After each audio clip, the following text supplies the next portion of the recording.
একটা ছোট্ট বিষয় আপনাদের সামনে উপস্থাপন করি। বিগত অবৈধ ইউনূস সরকার আওয়ামী লীগের রাজনৈতিক কার্যক্রম নিষিদ্ধ করেছে এবং নির্বাচন কমিশনের নিবন্ধন বাতিল করেছে। তখন কিন্তু রাজনৈতিক দল হিসেবে আওয়ামী লীগকে নিষিদ্ধ করার একটা উদ্যোগ নিচ্ছিল সরকার। তখন বিএনপি থেকে একটা মেসেজ কিন্তু তারা দিয়ে দিয়েছে। সালাউদ্দিন সাহেব বলেছেন যে কোনো রাজনৈতিক দল নিষিদ্ধ হোক, এটা আমরা চাই না।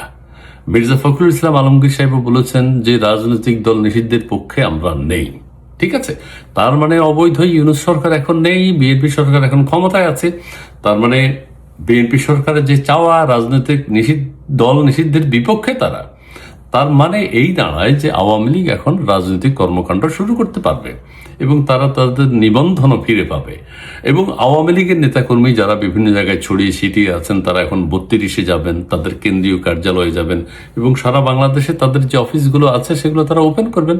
তবে অবশ্যই ধীরে সুস্থে, দেখে শুনে বুঝে।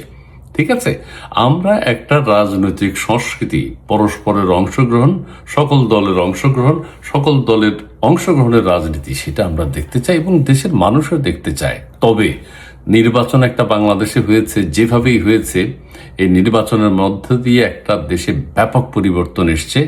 জগদ্দল ইউনূস সরকার এই দেশের মানুষের হৃদয় থেকে মুছে যাক, এটাই আমরা চাই।